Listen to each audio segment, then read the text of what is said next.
Hey everyone, welcome back to my channel. Welcome to today's video.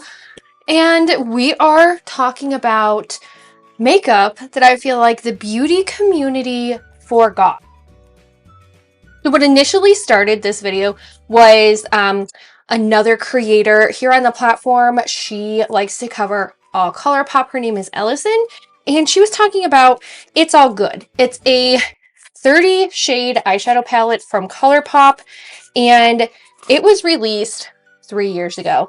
And it got me to thinking about the fact that there's a lot of makeup that was released over the years, some of it super hyped, and then all of a sudden it just like dropped off the face of the planet and nobody talks about it anymore. And I wanted to do a whole video just on product that used to be super hyped, super talked about, always recommended, and then all of a sudden it like fell off the face of the planet. Today, that's what this video is about. Makeup that was super hyped and fell off the face of the planet. So if you guys are new here, my name is Stacy. I like to feature unfiltered makeup opinions and honest reviews. If you guys like that kind of content, subscribe. Let's get into this video. Primer wise, I have here the NYX Marshmallow Primer. This was really popular. A lot of creators were raving about this, I want to say 2 years ago. And I haven't heard anybody mention this primer in probably 18 months to almost 2 years. And I actually purchased this primer based on a recommendation by Rach Loves. I didn't jump on the bandwagon of this primer until I want to say 6 months ago. And I noticed that nobody has talked about this primer since it was released. Nobody has mentioned this in like Best of Beauty or anything like that. And I believe it came out in, I believe it was 2021. But this is pretty much like a lotiony primer from NYX. It smells like a marshmallow. But the NYX Marshmallow Primer, you can still purchase this today. It is I think it's like a $20 primer if you go to Ulta. If you go to some other places, it is a little bit less, but at Ulta, I believe it was like $20. This was like highly raved about. This was Rach Love's favorite, and now nobody talks about it. For foundation, this was a favorite of Tati Westbrook. It was also raved about by Taylor Wynn. This was about a year and a half ago that this was raved about. I actually still lived in my old house, so I know this was over a year ago that this was raved about. And it's the Catrice True Skin. Again, fell off the face of the planet. I have 2 shades here, 02 Neutral Ivory, and then I also have 07 Cool Nude. Just gonna put this on the face with a beauty blender. Now, when this was raved about, it was right when Tati returned to YouTube, and I think that was like in 2022, so it was about a year ago. But Taylor Wynn had talked about this foundation in a Foundation Friday review before she started doing her nomad life, and she had said that it was a great long-wearing foundation, super affordable, a $10 option. You could find it in Ulta Beauty at the time. A lot of people have compared this to the Urban Decay Stay Naked foundation. I have the Stay Naked foundation, and the shade that I have is 40 CP, so it's a cool shade. It's a little bit dark for me, but I figured like in the summertime it would be a lot better. Kelly Gooch featured this foundation on her channel. She said it was a lot and reminded her a lot of her favorite Stay Naked foundation.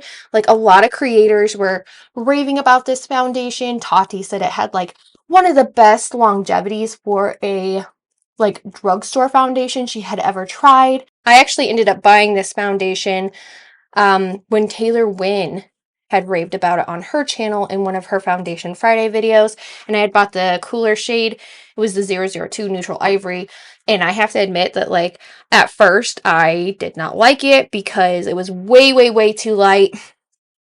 Then down the road I ended up purchasing 007, which is cool neutral, and as you can see, it's a great shade match for me. It works way better, and it just sits on the skin so beautifully. This foundation is beautiful, sits on the skin, and it just really looks natural, skin-like, and it really wears like a really long time. It's such a great foundation. For concealer, I have the CoverGirl True Blend Undercover Concealer. I've used a beauty blender with it. I've used this little concealer brush with it that I got from Shein, and both apply the product amazingly, and it is just such a gorgeous concealer. And actually, this product, I don't even remember when it was released. I don't remember it being reviewed here on the platform. I am going to guess this has been out for a while, but nobody actually talked about that one. I don't remember seeing reviews. I don't remember anything about this concealer. Let's go to the days of baking our face. I have here the Coty Airspun Loose Face Setting Powder. I got this because I heard it was really, really similar to the Huda Beauty setting powder. And I was like, okay, let's try it out. This was after the whole trend of baking. Like, it was actually more in the pressed powder days. So I've actually not had it like super, super long. And I was like, okay, let's try Coty Airspun because I've heard this is a great dupe for the Huda Beauty setting powder. So how I take it is on a brush, and as some of you may not know, Coty is actually the parent company of CoverGirl. It is like the only like Coty product that you can find on the shelf, and it's in like a weird spot in Walmart, and I think it retails for, if I remember correctly, like $10. A long, long time ago, this was hyped as a product for replacing your Huda Beauty baked setting powder. And I remember just review after review after review when baking was a huge thing, like put this on your face, use this. I'm using the Milani Lasting Fix Spray. This mist was originally sent to me as like a sample. This is not a sample size. I was sent a sample size and I absolutely loved the sample size. It was really hard for me to find this one. And I just happened to be in my local Wegmans the other day, noticed it on the shelf, and I was like, I need it. Like, I grabbed 2 of them and there were only 2 left on the shelf. Like, it's so hard to find because I truly believe that this is a MAC Fix Plus dupe. It is so good. It just leaves your skin like perfectly set, and it doesn't feel dewy. It doesn't feel like moist on your skin. It just makes your makeup look really, really beautiful. All of a sudden, like, all this makeup just appeared out of nowhere, and where were the reviews for it? For blush, we have the Fenty Cream Blush. This is in Petal Poppin'. This was like pre-COVID days when Raw Beauty Kristi was using the Fenty Beauty like cream blush like this, along with Butter Biscuit, and so was Rach Loves. I feel like every single creator in like 2019, 2020 was like raving about this cream blush, and I just, every single time that I logged into my YouTube, Raw Beauty Kristi was using it, Rach Loves was using it, and they were just like raving about this blush. With the revolution of like cream product, and you have these blush ones that are coming out, I'm really surprised that people haven't talked about this one as like a great alternative if you're looking for just a glowy blush look. And for a blush topper, it's almost kind of like a highlight too, but we have Georgia. This is a Benefit blush. This was given to me in a BoxyCharm. I remember when these were just so raved about. Everybody had to have the Georgia blush, the peach blush, the Benefit blush. To go along with that, everybody had to have the Hoola bronzer. And these were just, I saw them everywhere in everybody's makeup bag. This was like circa 2017, and I would ask for recommendations for like a really nice bronzer or really nice blush, and all my friends are like, you need to try the Hoola bronzer, you need to try the Hoola blush, all by Benefit. And I was like, okay, we'll give it a whirl. And I ended up purchasing these not in 2017. I ended up purchasing these more in like the last year. I don't even know if people really consume these anymore because I've heard a lot of talk about how the packaging is like super awkward, which I have to agree with. Like, if you close it the wrong way, and you can see there's like a little divot in mine, if you close it the wrong way, it just damages the product. And a lot of people were turned away from that. But at one point, these were so overly hyped, so overly talked about. And they're not a bad formula. Like, as you can see, it's a really beautiful formula. The Hoola bronzer is probably like one of my favorites because it gives a really nice contour. I feel like these were all on the rave like right before I had Braxton. This is, again, this is like 2017, and I don't know, nobody talks about it. For highlight, we're going to dip into the Pure Nude Highlight from Essence. This is in the shade Be My Highlight. I originally picked up this highlight because, oh, I don't even remember when this was. Taylor Wynn did an entire highlight video on her channel, and she was talking about how these highlights that were mentioned in this video, they were non-texturizing. They created like a really beautiful glow. She had drugstore, she had high-end, and this one was mentioned because it's a really affordable option. It's under, if I remember it's right at like the $5 or $6 price point. You can find it on Ulta Beauty's website. It's a really beautiful formula. It doesn't texturize like anything at all. It's very like natural. It's not like striking. It's not streak across your face. It's just a really beautiful formula.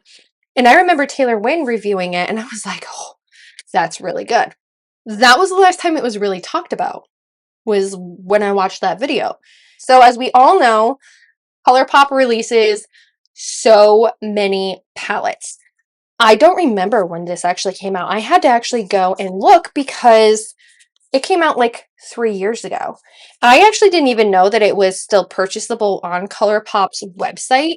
I thought it was discontinued, and I was like, that's why I'm not going to use it on my channel, because I thought it was discontinued. And this one is It's All Good from ColourPop. I don't remember seeing this reviewed, but I remember it was on a sale ColourPop had, and that's why I ended up picking it up. So I purchased this one with Stone Cold Fox and Bare Necessities, which are the other two 30-pan palettes that I have from ColourPop.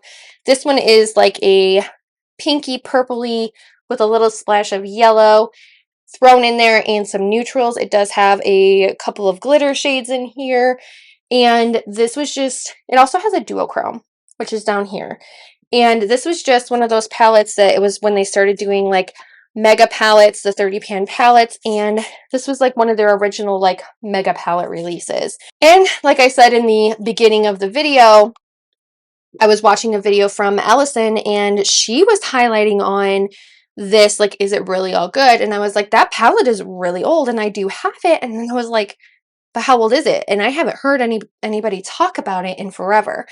And I decided, I was like, we got to make a video on product that used to be so hyped that you couldn't find it anywhere, and now nobody talks about it. But we are going to play with It's a Mood today. I'm wearing like some really corally colors, so it's like, even with my outfit, it's a great mood itself. It's all good. I keep saying it's a mood. I'm going to use my EO3 from Singe Beauty, and I'm going to use Good Vibes. This is just going to be our crease shade.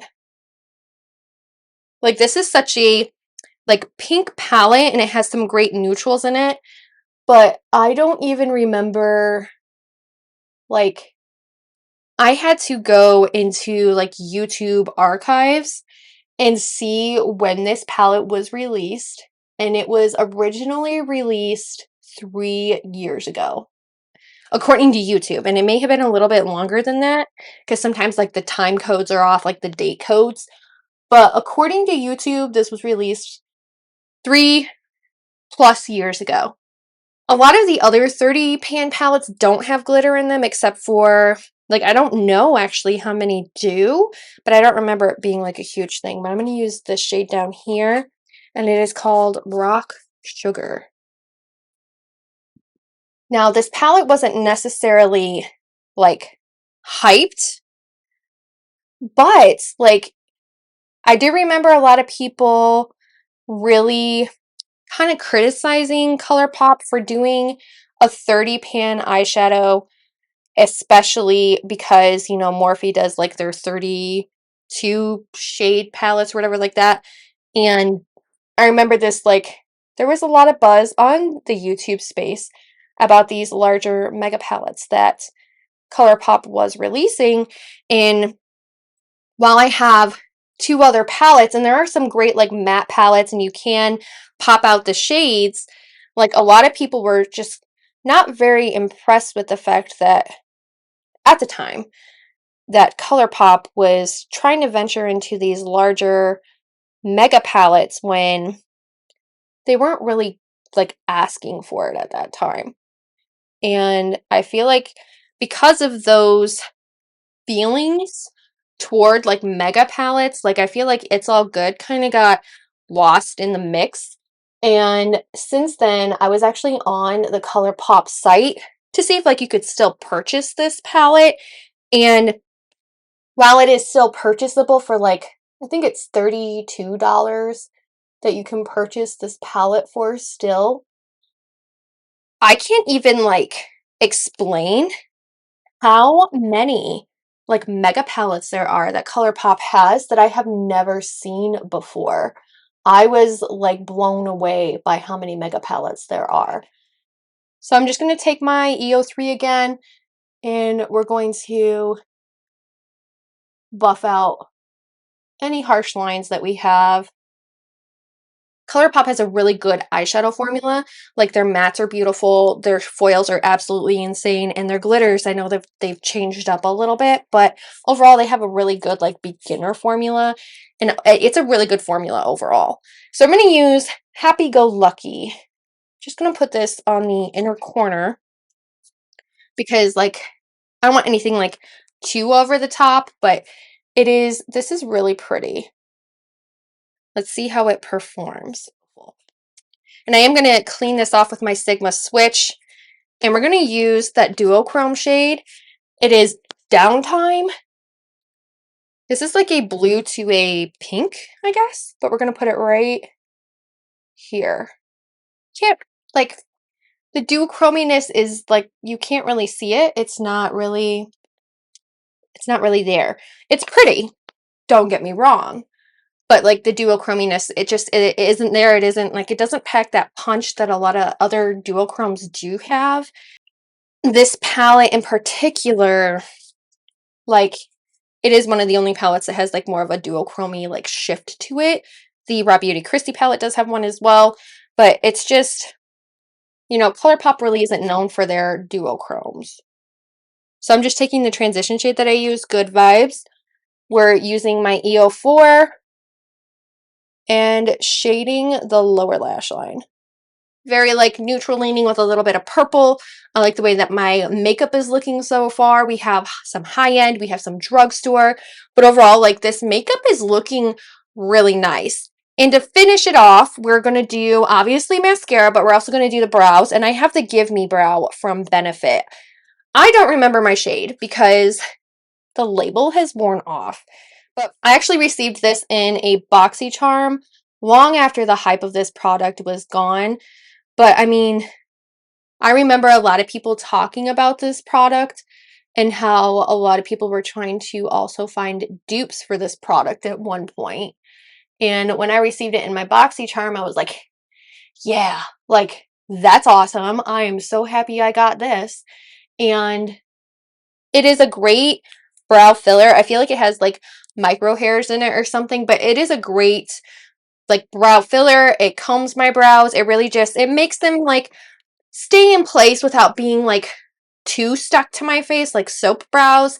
And it's not like Instagram brow. It's just, a little bit of a feathered look. It's really pretty. It is a great formula. I have no complaints about it, but I do remember a time when it was just so hyped.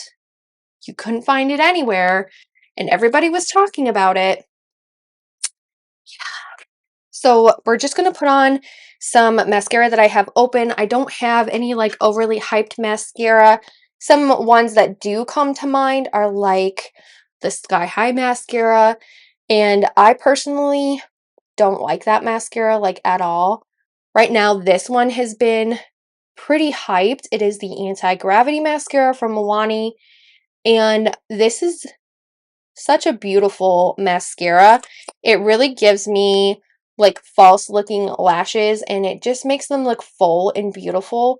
I bought it off of a recommendation from Samantha March. These influencers are doing their job. They are influencing me. It's just, after a while, these products nobody talks about anymore, and we forget about them. Okay, so now that we have my hair, like, down, don't we like this, like, 1940s feel that we got going? It kind of reminds me of, like, a football helmet, so we might end up, like, pinning some of this back. But welcome to Medusaville. And welcome to this full face of makeup that I feel like the beauty community has completely forgotten about. It was makeup that was like super hyped, like 5-6 years ago up until like a year ago. And all of a sudden, like, it just fell off the face of the planet. I feel like nobody talks about it anymore. It's not mentioned anymore. And, are they still good? Are they still, relevant to makeup today? And I really like, we have so many new makeup releases that we kind of lose sight of old makeup in our collections, or even just old makeup in general that was released. And it's like, there's a new thing that comes out, but there was an old thing that did the exact same thing. Thank you guys so much for going down memory lane with me and taking a look at some of these like overly hyped product at one point that's now been forgotten. I hope you guys like content like this. If you want to see more content like this, leave me a comment down below, and I hope you consider subscribing so you can see more. Bye!